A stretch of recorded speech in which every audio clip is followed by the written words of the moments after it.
Michigan State wins their first exhibition game 75-66 against Bowling Green in a game that Bowling Green was never completely out of it, which obviously for a lot of people that might bring up some conversations, but it's also an exhibition game. Like I thought that MSU looked pretty solid for an exhibition game. I don't think there's a ton to take away from exhibition games. I do think there are some things that if you're MSU fans that you have to be pretty excited about. I think there's other things that obviously MSU has to improve on overall as a team, and it's the first exhibition game. Like they're going to get better. It's going to be a pretty young team coming off the bench, so they're going to have to continue to improve, and they definitely will. But one thing that I really liked from MSU in this game is that really the guys that you thought that were going to be really impactful players, the guys that you really going to have to rely on this year were the three guys that really contributed to this team, and it was Cohen Carr, Jeremy Fears, and Jackson Kohler. I thought all three of them played very, very well. You had Jeremy Fears and Cohen Carr playing 31 minutes, Jackson Kohler playing 24 minutes. I thought they were obviously the three best players on this team, which is where MSU truly wanted to kind of be at. I think it would have been a little bit of a concern for MSU if they weren't that, especially because they're kind of the leaders of this team now. They are going to be the guys that MSU is going to completely rely on for a lot of this part. It's going to be about trying to find who's going to be your number two, who's going to be kind of your bench pieces. And I thought Cohen Carr looked really, really good in this game. I think free throws definitely has to be better for him. That's been an issue for him last year early on. He went 3 for 8 from the free throw line. MSU kind of struggled overall from the free throw line as well. Only basically shot 65% from the free throw line. They're going to have to be better at that point, but they did go to a free throw line 20 times, so you do like to see that. They just need to obviously be better. But I thought Cohen Carr in transition just continues to be an issue. I think he's actually gotten better. I also thought Cohen Carr was pretty good at passing the ball. I thought there was a few points where you truly saw kind of Cohen Carr take a little bit of a step up. Now, do I think this is the same exact Cohen Carr as last year? I think a little bit, to be completely honest with you. Obviously, would have loved to see him make his one three-point shot that he attempted.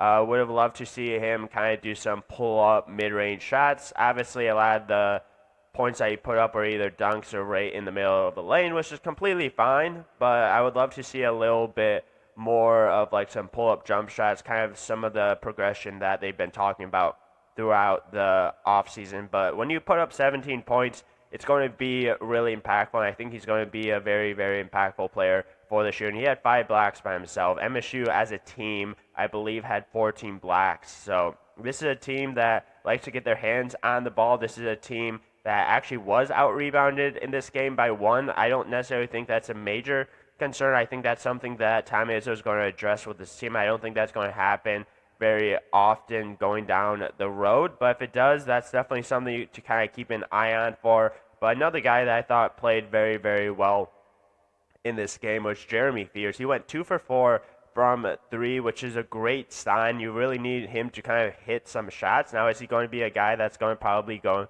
2 for 4 from the three-point line every single game? No, he might struggle here and there, but he needs to be someone that the teams are going to really kind of focus on, or at least going to have to play more like he's going to be able to make that 3. And with him having 12 points in this game, he's a guy that obviously likes to push the pace. He was really good in that. Played 31 minutes, like I mentioned. I think him and Cohen Carr are going to be kind of the main minute guys for this team.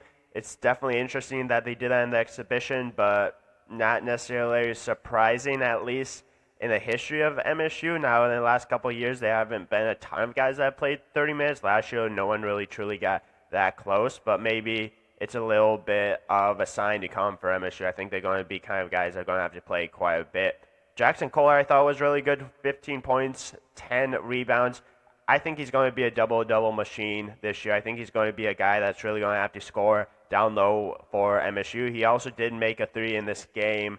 Love to see that. Went 1 for 4, so not necessarily the greatest percentage, but as a team, this team shot 32% from 3, which I think if they're around there, maybe a little bit better. I think this could be a team that maybe shoots a little bit better than last year, at least percentage-wise. I think you have a couple of guys that you saw in this game that truly could shoot the 3. Trey Ford was one of those guys, 3 for 5 from 3. Now, I do think defensively he needs to be better. I don't think he was great in this game, but he's going to be a guy that's going to be able to get into the game and be an instant type of offense for you, which I think is going to be absolutely necessary if he's coming off the bench.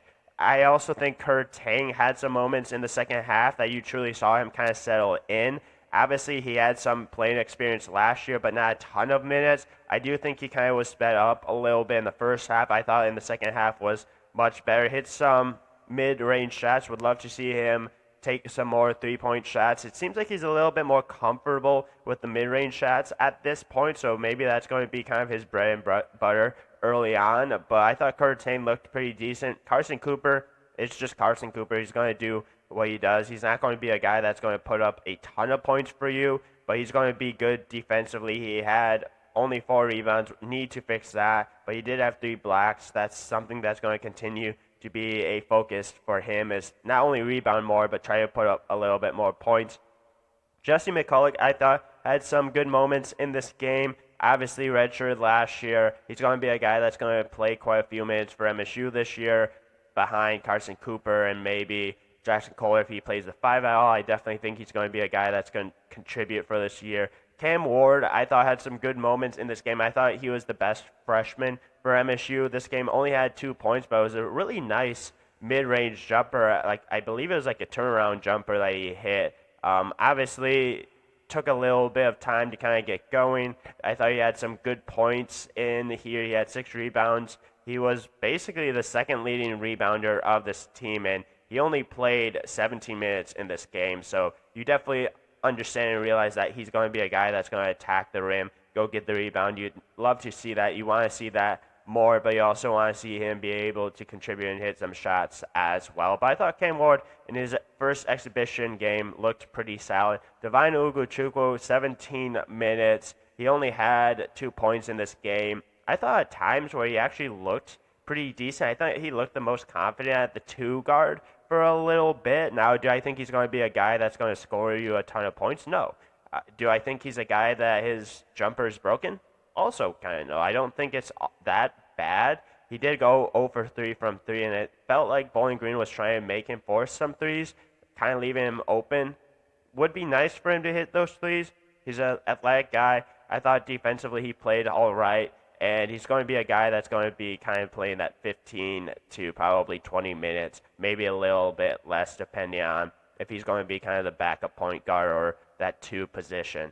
Last couple of guys I really want to talk about. Jordan Scott didn't play a ton. Tom Izzo did say that he wanted to get him in the game a little bit more, so definitely going to be interested in seeing that. He only played 6 minutes. I do think he does have some role on this team. I don't know how much that role is this year, but he does have the shooting stroke. He is a guy that needs to obviously put on a little bit more weight. Defensively, I thought he did all right, but just overall, going to need to give him some time. I think he might contribute here and there, but it might be more towards kind of the back end of games or maybe if they get in foul trouble. But overall, I thought MSU looked all right. It's an exhibition game. There's not a ton to truly take away from. Do I think there's anyone pressing the panic button? No. I think it's just one of those things that you see the first kind of game, first exhibition for MSU. You see some things that you like. You see things that you really like from the stars. You see things from the 3 main guys that you truly expected this year to be key contributors, contributing for this team, and you just see some possibilities of some guys stepping up. You have a little bit of some shooters on this team. Kurt Tang needs to hit some shots. Obviously, Trey Fort's going to be a guy that if he does start, he's going to be kind of the hunter of a shot. If he's the bench guy, he's going to be probably the guy that you're going to really need to step in and kind of kick things going. I do think the starters were quite a bit better than the bench players, but like I said, the bench players are pretty young, so I'm not too much panicking on that. But I think it's going to be a little bit more interesting to see what happens when they play UConn. I think you're going to see a lot more guys kind of playing the minutes that they're going to play this year. It's going to be a probably pretty short bench until they kind of deserve that playing time. I think you're going to probably 7, 8 guys, maybe a little bit more. I know Tom Izzo wants to talk about how many guys he can play, but as of right now, it's going to be kind of a learning curve for these guys. Maybe they'll take a little bit from the UConn game. Maybe it'll be a really close game. Maybe it will be a blowout, but it's going to be kind of interesting to see how they approach that. I think Izzo's going to truly want this team to win that game. And I think that's going to be a lot of the stars playing a lot of these minutes. And these are stars that play 31, 24, 31 to 22 and 22 minutes. These are guys that are going to play a lot this year. They're going to be really important for MSU. And I expect that to continue in the exhibition. And then once the regular season truly starts. But yeah, let me know what you think in the comments. You agree, disagree with me? I'll definitely talk more about MSU. I'll talk about Michigan as well in the future. And we'll go from there. But thanks for everyone for tuning into this recap. And make sure to tune in to more basketball content later down the road.